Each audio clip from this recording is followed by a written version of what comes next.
Olá pessoal, aqui quem fala é Michele Camargo. Estamos começando mais um vídeo da nossa série O que é e como funciona.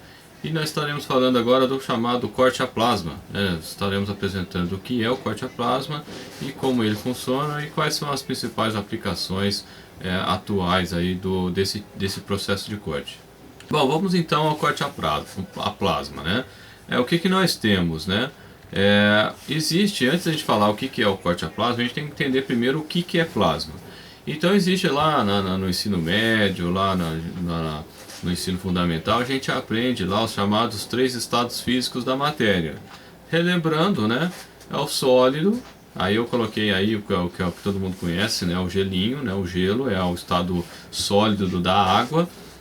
Nós temos também o líquido, no caso aí, né, uma garrafinha de água, a gente enche no copo.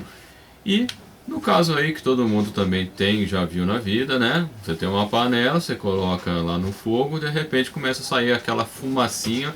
Essa fumacinha nada mais é do que vapor d'água. Então esses são os 3 estados aí básicos, digamos assim, comuns da matéria. Bom, e daí, né? No caso, o que vem a ser plasma então? Quando um gás, né, ou vapor, no caso ali do vapor da água, né, no estado de gasoso, ele continua recebendo energia, recebe uma quantidade muito grande de energia, ele acaba ionizando, né? Então, ionização é a formação de íons. Então, eu vou ter, né, a separação lá de moléculas, aonde vou ter moléculas positivas e moléculas negativas. Com isso, esse gás ele passa a ser um condutor de eletricidade.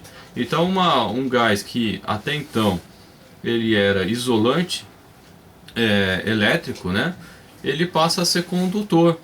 E com isso, esse estado, no caso, quando o gás atinge uma determinada quantidade de energia, uma determinada temperatura, ele passa a ser condutor de eletricidade. Nesse estado é chamado plasma. Então, basicamente, nós temos 4 estados da matéria, né, do ponto de vista aí de conceituação. Então, a gente tem lá os 3 básicos, né, sólido, líquido e gasoso. E depois do gasoso, quando ele atinge uma determinada temperatura tal, ele passa a conduzir eletricidade. Então, com isso, ele passa a ser chamado de plasma. Então, a TV de plasma, ela é uma TV que consome bastante energia justamente por causa disso, porque nos cristalzinhos da TV você tem essa formação e ionização do gás. E para você fazer a ionização do gás, você precisa de muita energia. Por isso que ela consome muito mais energia do que as TVs de LCDs convencionais.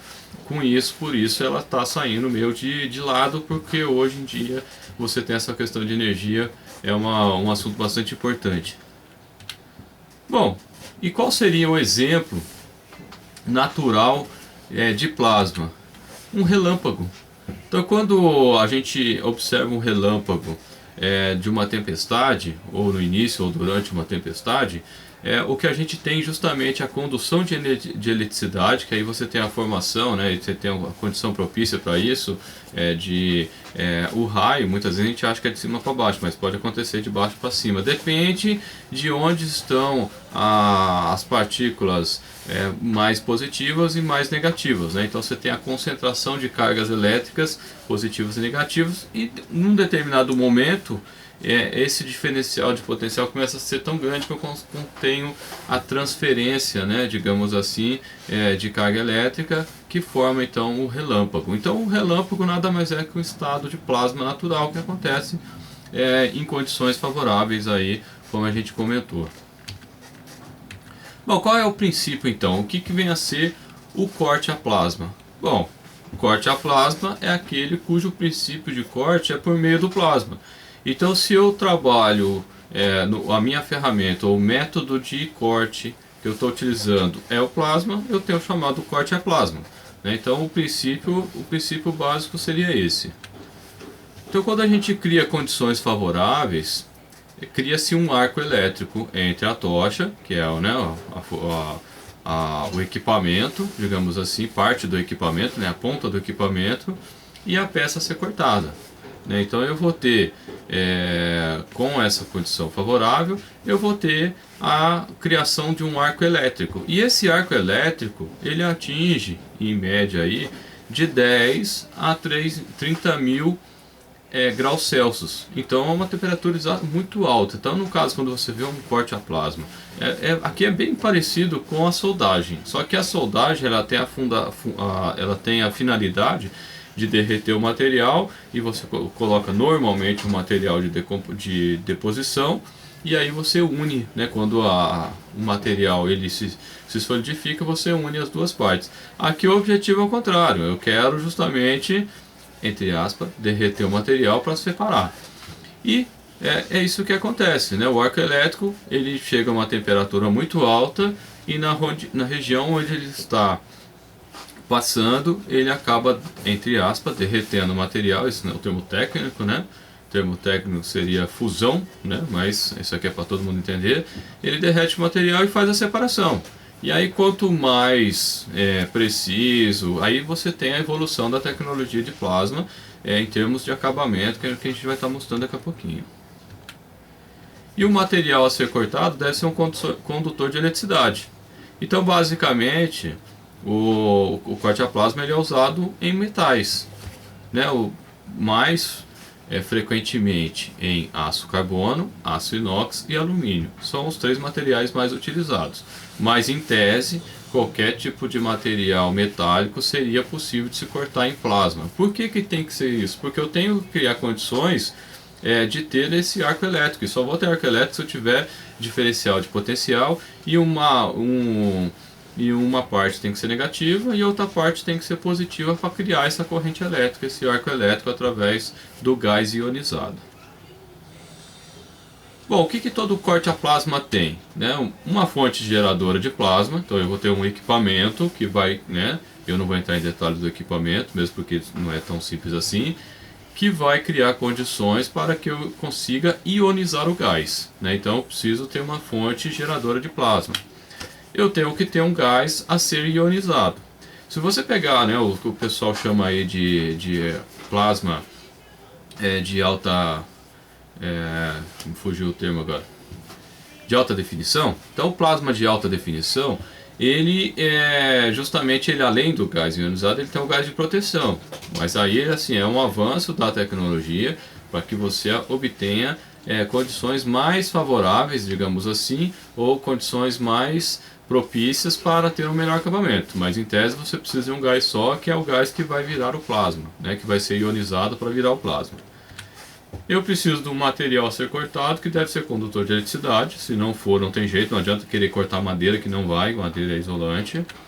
E normalmente a peça a ser cortada será o polo positivo e a tocha o polo negativo. Já na soldagem, de um modo geral, não é sempre, não é regra, né, não é toda vez, mas a maioria dos casos é o contrário. O material é negativo e a tocha, no caso, seria o positivo. Mas é só um detalhe, a gente vai falar um pouquinho mais sobre soldagem um pouquinho mais para frente. Bom, o que todo plasma tem também? O chamado ZTA. O que é o ZTA? Zona termicamente afetada. Quando eu estou utilizando plasma, como a gente comentou agora há pouco, eu atinjo aí de 10 mil a 30 mil graus Celsius. Esse calor que vai ser transferido para a peça, ele vai, dependendo desse arco elétrico, ele vai derreter o material, como a gente tem falado, né? E não vai só ser isso, ele vai acabar sendo propagado, né? Esse calor vai se propagar pelo material. E no caso dos aços, principalmente, que é só para falar do aço, que é o mais comum, o que acontece? O aço ele tem uma característica que ele pode mudar a sua estrutura interna em função da quantidade de carbono que ele tem, e formando outras substâncias, né? Que se dá o nome de outra substância, mas combinações diferentes.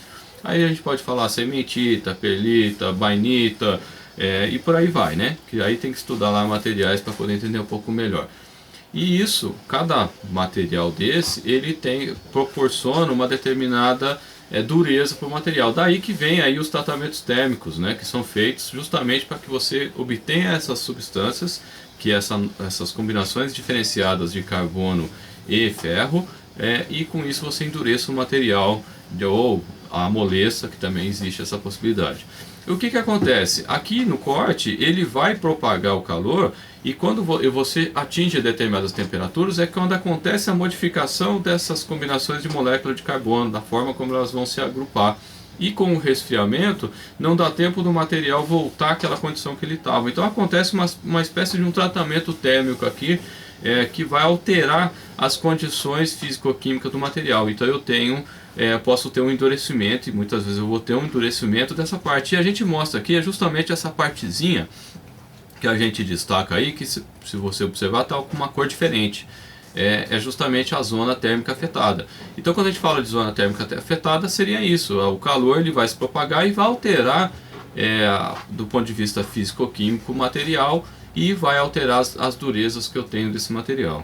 Um outro exemplo que fica até mais claro é o corte de inox. Se você for observar, nas bordas, aí onde eu tenho o corte, eu tenho uma cor diferente. Essa cor diferente é justamente o tal do ZTA, zona termicamente afetada. E às vezes aparece, ao invés de ZTA, aparece a versão em inglês invertida, né? Que aí eu não me lembro agora de cabeça, mas a tradução é a mesma, né? Do Thermal Affect Zone, né? Que é o TAZ, eu acho, uma coisa assim, invertida, né? Mas já estou traduzindo aqui. Bom, uma característica que todo corte tem é o chamado chanfro de corte, né? Então o que o pessoal chama aí de...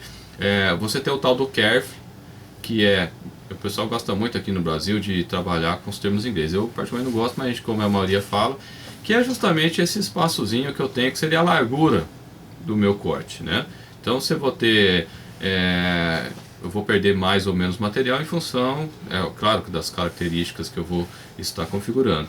Mas no caso aqui, uma característica importante que deve ser considerada é o chamado chanfro. Se você observar aqui no vermelho, eu tenho aqui a referência, né, vertical, e aí eu coloquei essa outra linha que mostra justamente o perfil que a peça vai ter. Se você medir numa peça cortada a plasma a parte superior, que eu marquei aqui em azul só para diferenciar, e medir a parte de baixo, que está nesse amarelo, o amarelo vai ser maior a medida do que o azul. Aí é onde vem as tecnologias dos avanços, que o plasma de alta definição, você consegue trabalhar em determinadas condições, é óbvio, que vai reduzir essa inclinação, né? Então quanto menos eu tiver inclinação, mais perfeito sai o corte, e consequentemente menos operações secundárias eu tenho que fazer na minha situação. Dependendo da aplicação, não faz operação nenhuma, né? Já dá até para soldar direto as peças, e isso acontece muito.